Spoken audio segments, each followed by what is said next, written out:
The worst pain I have ever felt, it felt like a vice gripping my brainstem was there. He's one of many U.S. government officials who tell us they were hit out of nowhere by an overpowering force that inflicts lifelong disabilities. I immediately felt fullness in my head and just a piercing headache. Tonight, the decade-long mystery may be solved. 60 Minutes has details of a classified intelligence mission that discovered a new kind of weapon built by a foreign adversary. I mean, if we acknowledge that this was a state actor that was doing this, it is essentially a declaration of war against the United States.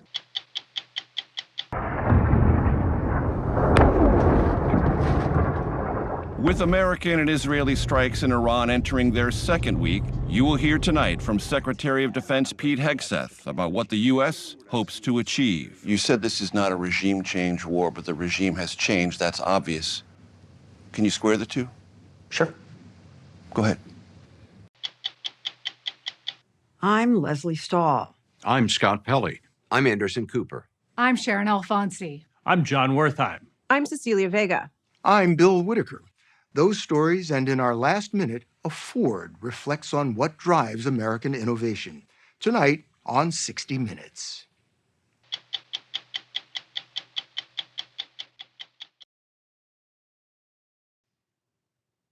Tonight, we have details of a classified U.S. intelligence mission that has obtained a previously unknown weapon that may finally unlock a mystery. Since at least 2016, U.S. diplomats, spies, and military officers have suffered crippling brain injuries.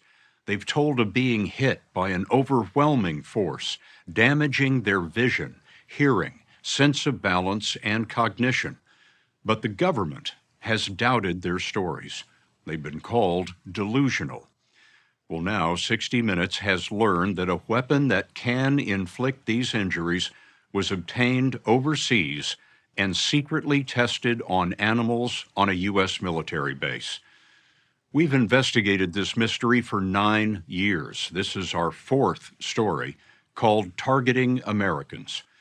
Despite official government doubt, we never stopped reporting because of the haunting stories we heard, like this.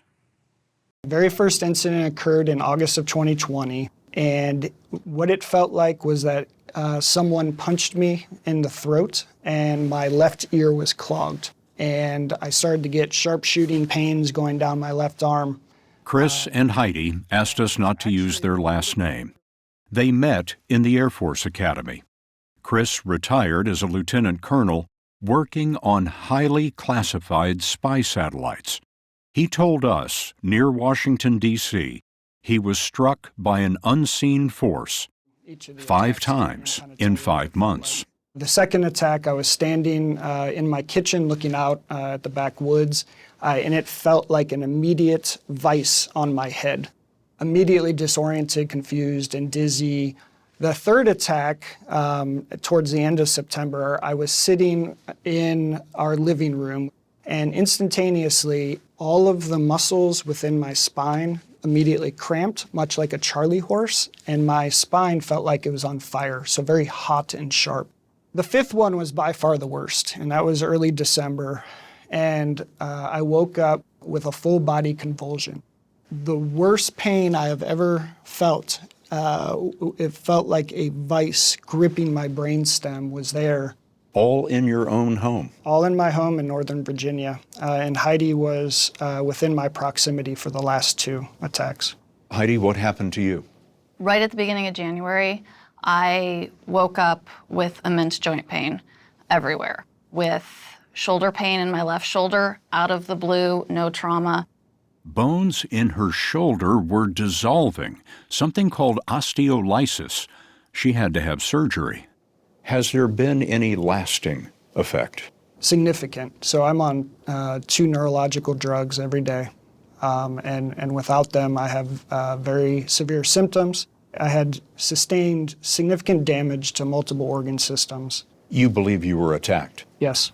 By a foreign adversary? Yes. In the line of duty? Yes. It's a belief shared by officials and their families that we've met over the years.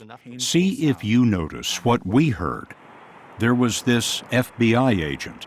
And bam, inside my right ear, it was like a dentist drilling on steroids. This Commerce Department official in China. And I could feel the sound in my head. It was intense pressure on both of my temples. This early victim was among cases from Cuba, which gave the mystery the name Havana syndrome. Severe ear pain started. So I liken it to if you put a Q-tip too far and you bounce off your eardrum. Well, imagine taking a sharp pencil and just kind of poking that. And this wife of a Justice Department official posted in Europe. And it just pierced my ears, came in my left side, felt like it came through the window into my left ear. I immediately felt fullness in my head and just a piercing headache. Multiple surgeries have tried to repair bones in her inner ear and her skull. Many victims have lifelong disabilities.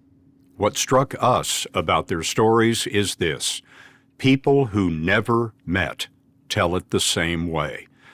The government acknowledges the injuries and often pays for health care, but for years it has doubted the cause.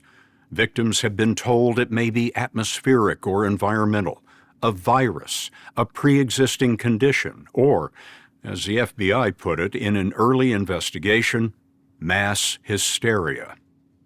The official word published in 2023 and still standing says it is very unlikely these are attacks by a foreign adversary. Do you believe the victims? Absolutely. What we're hearing about now Dr. David Relman is a Stanford University professor of medicine asked by the government to lead 2 investigations. His panels included doctors, physicists, engineers, and others. Their reports in 2020 and 2022 proposed a theory. The 2 panels, the investigations that I know well, both concluded much the same, which was that the most plausible explanation for a subset of these cases was a form of radio frequency or microwave energy. Microwaves are a range of frequencies in the electromagnetic spectrum. Various microwave frequencies are generated by your oven, radar systems, TV transmitters. Even your phone, Wi-Fi, and Bluetooth use microwaves. Dr. David Relman told us his investigations found that one country had done a great deal of research on creating something different, a unique pattern of microwaves that can damage the brain. In both of our investigations, we found the large majority of work to have been conducted in the former Soviet Union. And what they found was that effects could range from loss of consciousness to seizures to memory lapses, inability to concentrate, headaches, intense pressure, pain, disorientation, difficulty with balance. Many of the things that we heard about from victims of Havana syndrome. The Russians had been doing experiments in this area decades ago? Decades ago, yes, of a wide variety of sorts. In a previous story on this mystery, we found a 2014 reference to a weapon. Compelled by a lawsuit, the National Security Agency confirmed intelligence of a high-powered microwave system weapon associated with a hostile country. But the CIA believed such a weapon would need enormous power and be as big as a truck, so not likely. Years later, when Dr. Relman's expert panel suggested these could be microwave injuries, the idea was shelved by federal officials. And what really unnerves me is the confidence with which others have dismissed or ignored this work only to say, that's not possible, that's not plausible, I don't believe it. That's fine, but show me new evidence. Nobody has. Do you believe that your studies were downplayed by the U.S. government? By parts of the U.S. government? Absolutely. And not only downplayed, but dismissed. In some cases, buried. It started in March of 2015. Why buried? This man may know. He's a former CIA officer who asked us not to use his name. He is speaking tonight for the first time. In 2021, he volunteered to work on the CIA's investigation because of the suffering he'd seen among CIA officers and their families overseas. I mean, these were my colleagues, these were my friends, these were people I had worked with, and I saw lives that were destroyed, careers were ruined, people's kids were affected. They have lifelong developmental issues. People now are even still having cognitive issues and having all types of secondary effects years and years later. It became an emotional topic for me because I saw this happening, and I volunteered to work in the AHI unit, and I wanted to make a difference. He joined the so-called AHI investigation at CIA headquarters. AHI because the government calls the cases not attacks, but anomalous health incidents. He expected to dig into whether a foreign adversary, a so-called state actor, was behind this, but it didn't go that way. So one of the very first things that I heard when I arrived at the AHI unit was, our job is to bring down the temperature on AHI at headquarters. And that was a surprise to me. So bringing down the temperature is not, hey, let's go after the issue and find out what's going on. It became very much a emotional and almost kind of like a propaganda type thing. And by bring down the temperature, they meant what? It basically was saying, hey, we're going to work towards this being an atmospheric and environmental issue versus it being a state actor. And so they did not want people talking about it being a state actor. Because, he says, fear of the mysterious AHIs was creating havoc. That fear and paranoia you describe, how did that affect CIA officers and their families? Yeah, so personally, my own family left early from my tour by multiple months because we were worried that, my family would be affected by AHI, whether we were at home while we were serving overseas or in the field just walking around. I saw multiple other officers short their tours, their families leave early, pick different locations where AHIs were not happening. And this was U.S. government-wide. This was not just relegated to CIA. What would you say was the attitude of your bosses toward the victims who had reported in? So this was one of the more disgusting things that I came across, to be honest, working in the AHI unit. I'll never forget, in one instance, a senior member of the AHI unit came into my office. And that officer came in and said, yeah, we're going to have a happy hour. We're all going to have simulated AHIs and drink together. And she basically emulated that she was having a stroke and making fun of the victims. And to me, that was deplorable. It was disgusting. There was no sense of we're going to get to the bottom of this. No. The bottom of it was we're going to prove that this is psychosomatic, atmospheric, and environmental. All of this, he says, led him to resign. I left because I saw the personal impact of this issue.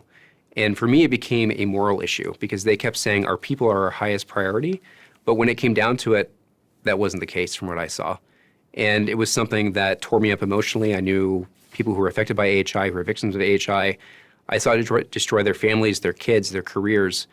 It wasn't somewhere I could keep working after that. The investigation at the CIA essentially ended in 2022. But about the same time, a different classified mission was underway.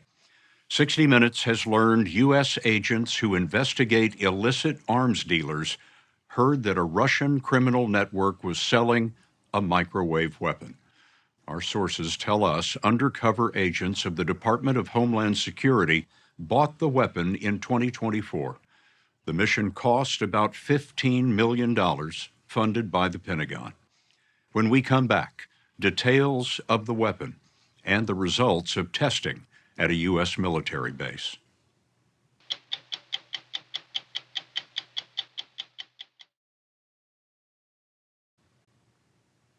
"60 Minutes has learned details of a classified microwave weapon that may explain mysterious brain injuries suffered by U.S. officials.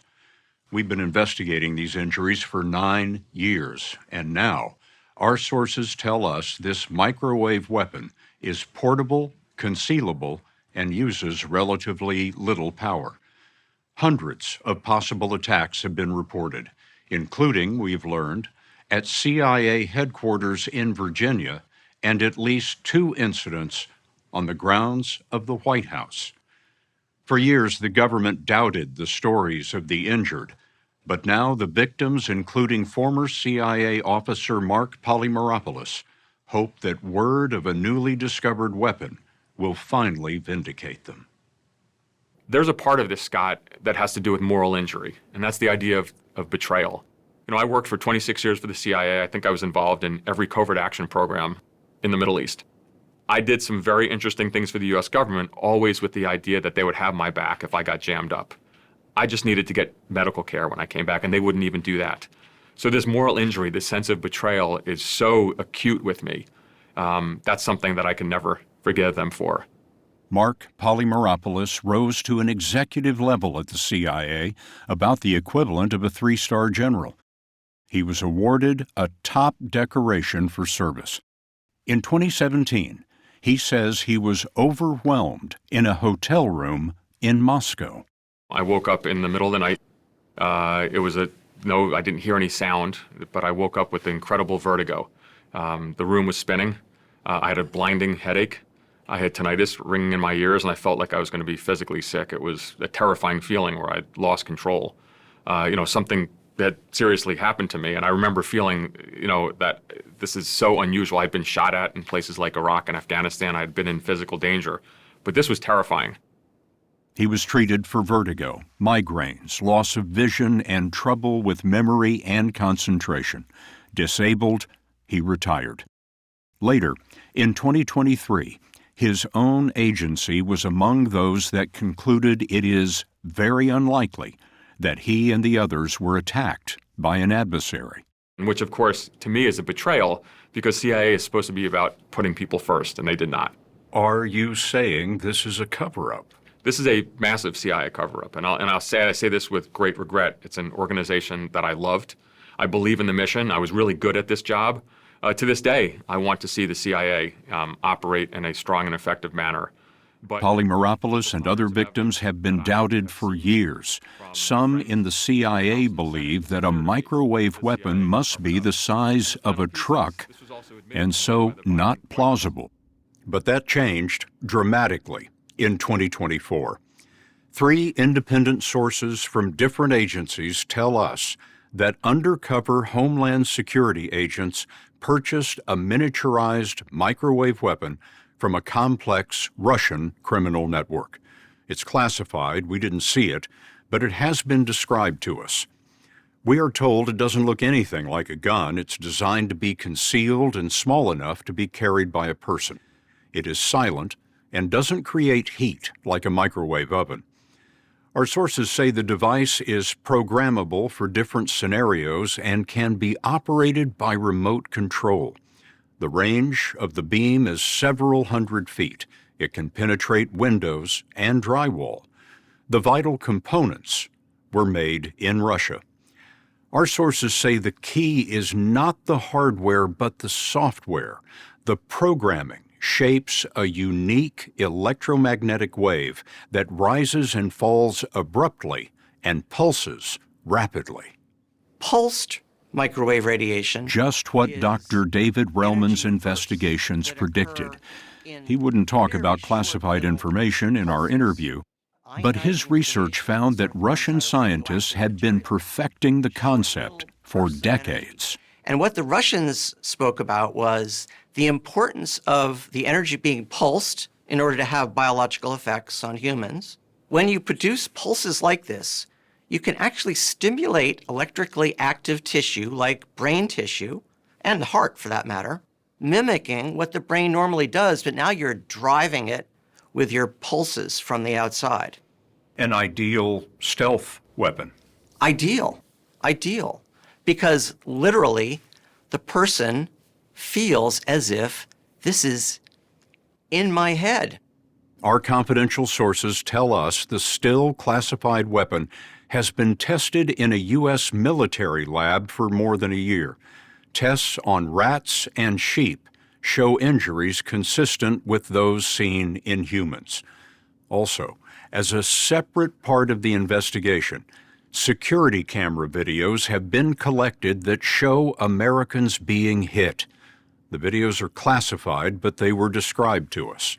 In one, a camera in a restaurant in Istanbul captured 2 FBI agents on vacation sitting at a table with their families.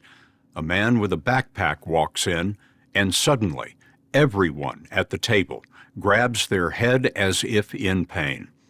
Our sources say another video comes from a stairwell in the U.S. Embassy in Vienna. The stairs lead to a secure facility. In the video, 2 people on the stairs suddenly collapse.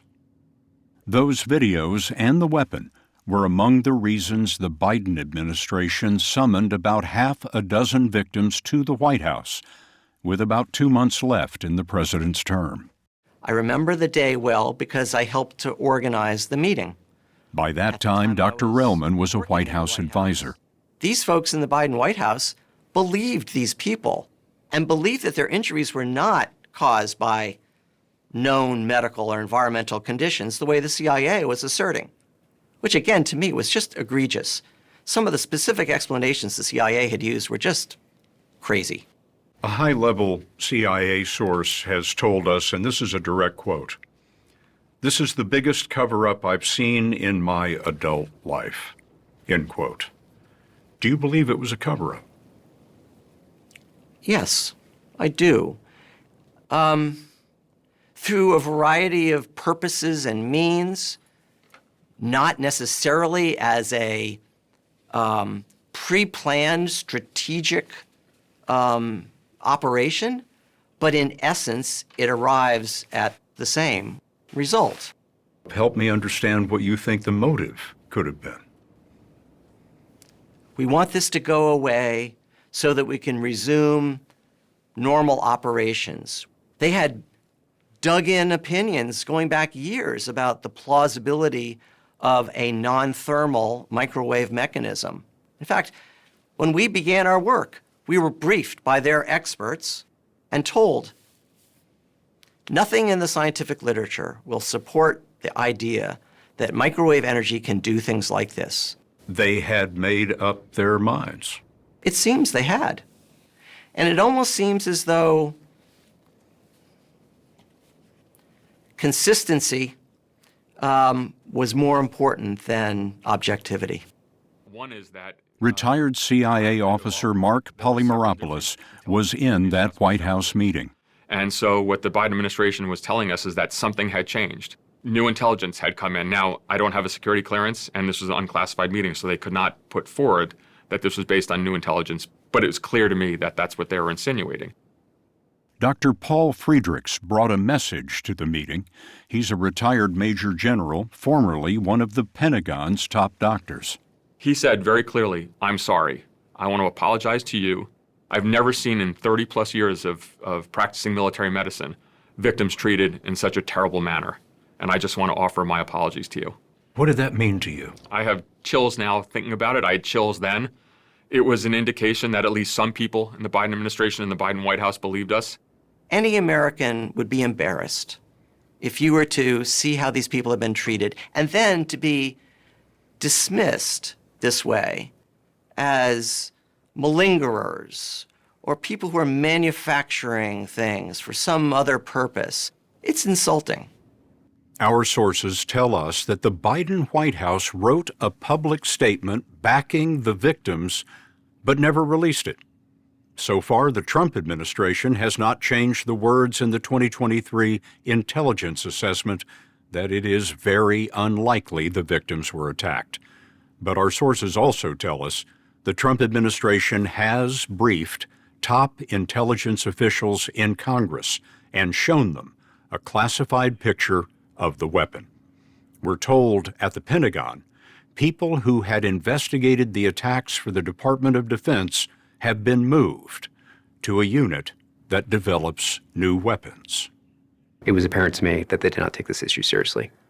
Looking back, the CIA officer who quit the investigation in disgust told us, in his view, the CIA was careless against a ruthless adversary. If there was a foreign adversary, Russia in particular, would you think of this operation as a success? Absolutely. From an intelligence perspective, this would be a resounding success. Let's say one of these cases was real and it created all this fear, paranoia, anxiety here in the United States and overseas.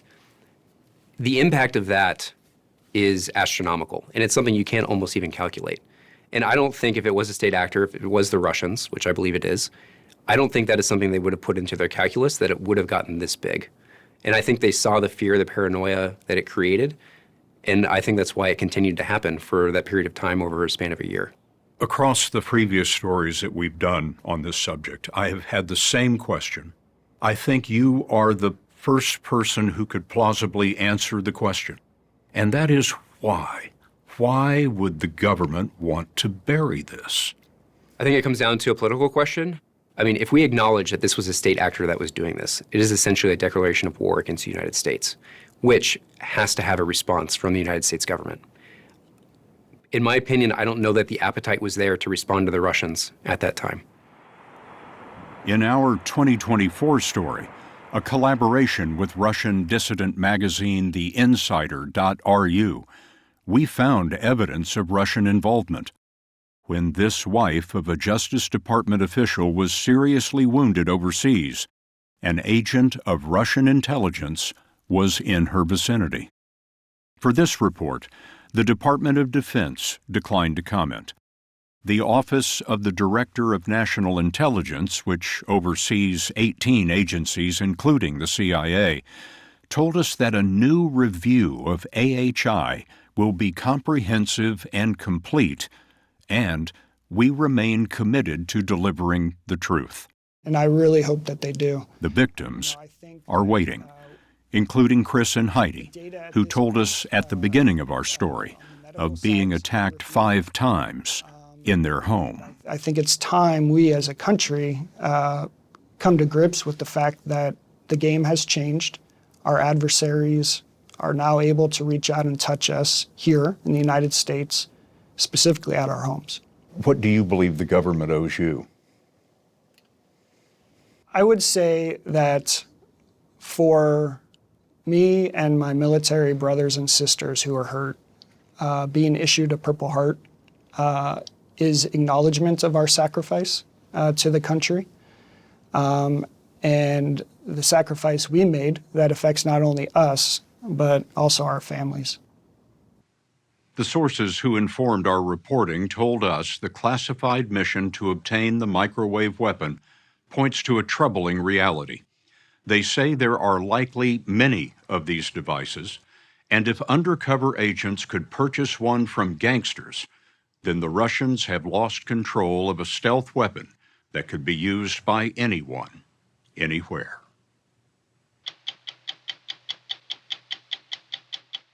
Should military victims of Havana syndrome receive the Purple Heart? It's not something that should be all too controversial. At 60minutesovertime.com.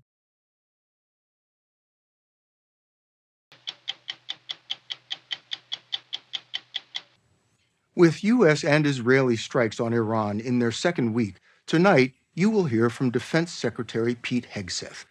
According to the Pentagon, more than 50,000 members of the U.S. military are involved in the execution of what it calls Operation Epic Fury. Our CBS News colleague, Major Garrett, spoke with Hegseth about the war with Iran.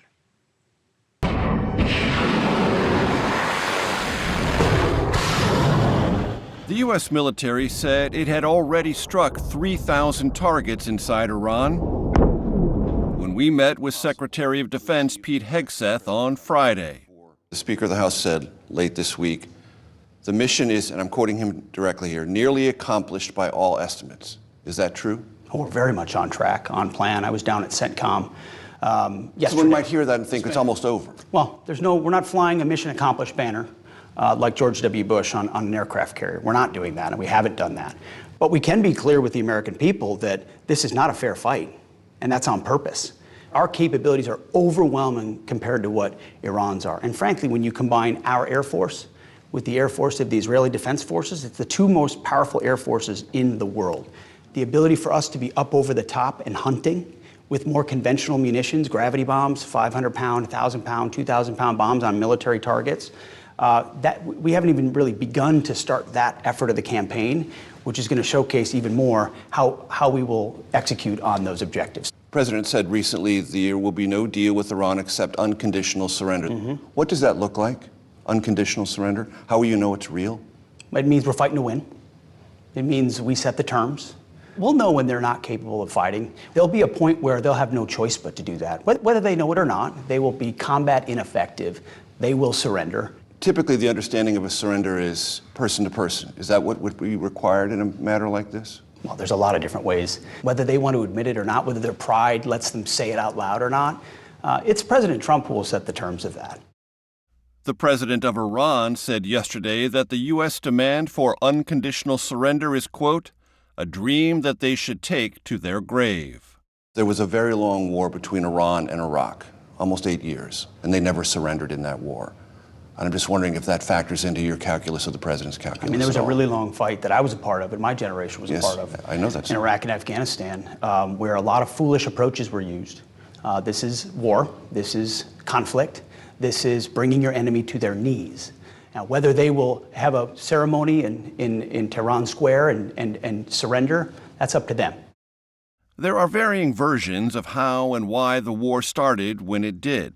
Some normally enthusiastic supporters of the president have criticized him, suggesting Israeli Prime Minister Benjamin Netanyahu pulled the U.S. into a war that, to their minds, did not put American interests first.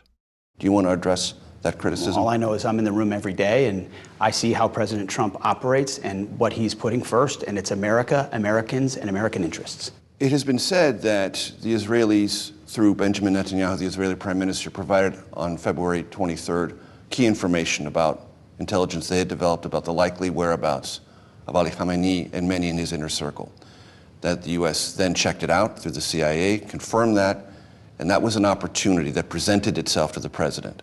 And that was the precipitating factor for this war. That's the way it's been reported. Is that accurate, Mr. Secretary? President Trump's approach has been our interest in advancing those interests from the beginning. And so the fact that intelligence was gathered, whether from Israelis or ours, and always checked by our intel agencies to make sure it's accurate.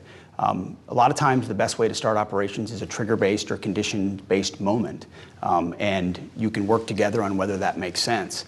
But we were always controlling the throttle about whether or not to go or not go, and ultimately to advance American interests and protect American lives. Some might look at that sequence of events and say, well, that it was an opportunity more than an imminent threat. I mean, I think much of that discussion is silly and academic.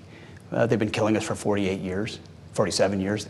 They have unabated nuclear ambitions.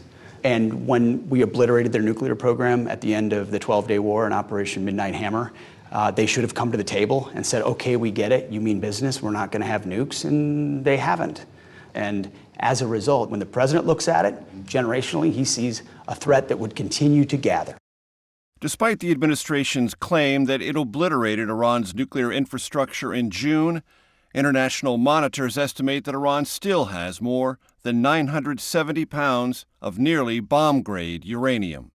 Is it possible to achieve the objectives President Trump has set before you if we don't locate and obtain and extract the highly enriched uranium? There's a lot of different ways we can get after that. They've used a conventional umbrella of missiles that was growing every single day, their production capacity, to try to cover over their nuclear blackmail ambitions.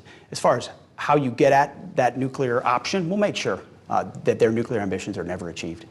Will we take it out ourselves? Well, I would never tell you or anybody else what our options are. See, that's another thing. People keep asking. It's a legitimate question. It's a very fair question. People ask boots on the ground, no boots on the ground, 4 weeks, 2 weeks, 6 weeks, go in, go in.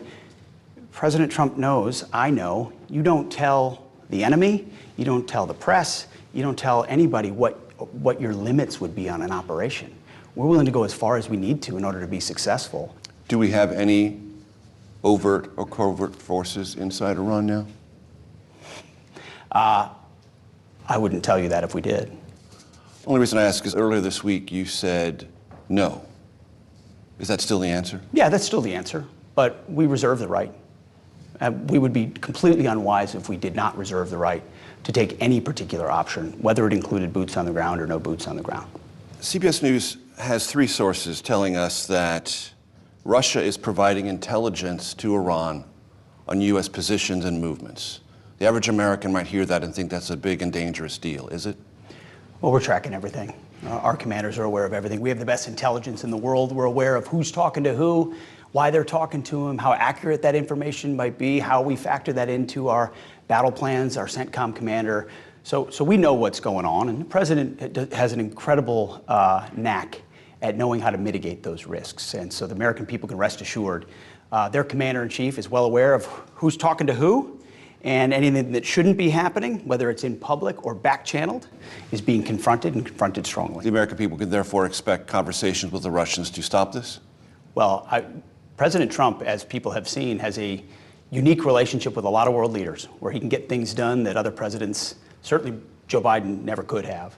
And through direct conversations or indirect, through him one-to-one or through his cabinet, messages definitely can be delivered. Does this put U.S. personnel in any more danger than they otherwise would be?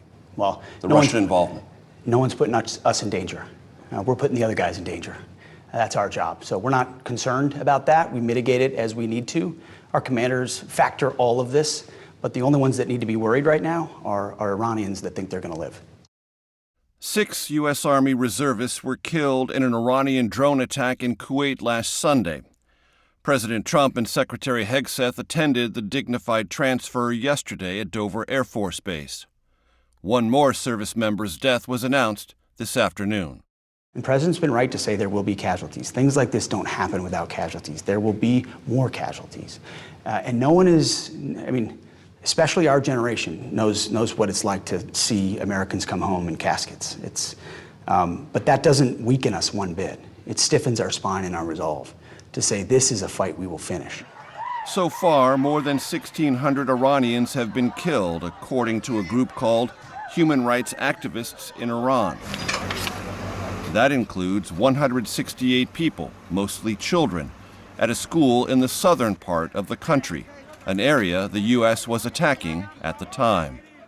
Have you made any conclusions about whether or not the United States, inadvertently or not, was involved in any military strike at that school? Well, we're still investigating, and that's where I'll leave it today. But what I will emphasize to you and to the world is that unlike our adversaries, the Iranians, we never target civilians. There was a report late in the week from 2 officials that it was likely U.S. involvement. Is that report false? I've already said we're investigating. If you could tell the American public it definitively was not us, you would tell us, wouldn't you? I would say that it's being investigated, which is the only answer I'm prepared to give. Tonight, Iran announced that a son of its slain leader would replace him. President Trump said this morning, any leader picked without his approval is, quote, not going to last long. You said this is not a regime change war, but the regime has changed. That's obvious. Can you square the two? Sure. Go ahead. I meant what I said. It's not a regime change war in the conventional George W. Bush context of hundreds of thousands of troops. In Afghanistan, what I watched as a young captain was Americans thinking we were going to remake a society that was basically biblical times with AK-47s and cell phones. The hubris of we're going to take Afghanistan and turn it into a Jeffersonian democracy by building Western-style forces and Western-style institutions. It was never going to work, and I saw it and watched it play out. And it doesn't dispel the courage of the Americans who fought there, who I know there. But this is not a remaking of the Iranian society from an American perspective. We tried that. The American people have rejected that. President Trump called those wars dumb, and we're not fighting that way. President Trump also said this week he would like to protect some of the people who he would like to come to power in Iran. Is that a new mission for your department? No. How would you protect people that are inside the country that he might think could rise to the level of leadership there? Well, the best way to protect them is what we're doing right now. What you see right now between American efforts and Israeli efforts is a generational opportunity for the people of Iran. This past week, Iran launched missiles and drones at nearly a dozen Middle Eastern countries, including including American allies, Qatar, Bahrain, and Saudi Arabia. There's reporting from our Margaret Brennan that not us, but allies in the region are running very low on interceptors. Is that true, number one? Number two, how prepared are we to help them restock interceptors to protect them as we continue this campaign? Very prepared. We plan for that. As you heard Admiral Cooper yesterday lay out, the CENTCOM commander, their missile projection is down 90% from that height. So missile shots. So if they can't shoot anywhere near that volume, our projections of munitions are well beyond what we would need, and we can cross-load for allies if need be, always ensuring that our forces and our troops and our bases are taken care of first, but where we can help allies, we will. Since the war began, oil shipments through the Strait of Hormuz, through which 20% of the world's oil flows, have stalled. U.S. gas prices are up an average of almost 50 cents a gallon. The President said this week the Strait of Hormuz will be taken care of. How will that be taken care of, and how will the ships that are there, that are not moving, start to move and be moving with a degree of confidence that they will not be inhibited by what remains of the Iranian either boats or gun emplacements along that strait? Well, we're taking care of a lot of that. How? American firepower. What was the Iranian Navy is largely no more. There'll be more boats to be sunk, for sure. So their ability to project any power in that area in a naval sense is diminishing. Diminishing and will be increasingly diminished. Again, what I want your viewers to understand is this is only just the beginning.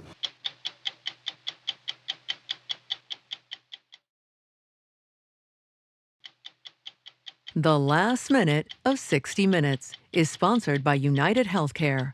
Coverage you can count on for your whole life ahead. The names of America's great innovators are as enduring as the nation's founders: Thomas Edison, George Washington Carver, Steve Jobs, Henry Ford, each complex as they were transformational. So what's the secret to American innovation? We asked Bill Ford, the executive chair of one of the nation's oldest automakers. For me, it's always been about more than technology. It's about a deep commitment to empowering workers so that everyone can achieve their full potential. My great-grandfather, Henry Ford, understood this. Back in 1914, he did more than just raise wages. He doubled salaries by creating the $5 a day wage. He pushed the boundaries of what was possible in American manufacturing, and he helped create a middle class. He understood that when you invest in people, innovation follows. In doing so, Ford Motor Company put the nation on wheels and provided a freedom of movement that the country had never known. I've always believed that companies shouldn't exist unless they make people's lives better. We're here to build opportunity and communities. And that's the secret to American innovation, and will be for the next 250 years. I'm Bill Whitaker. We'll be back next week with another edition of 60 Minutes.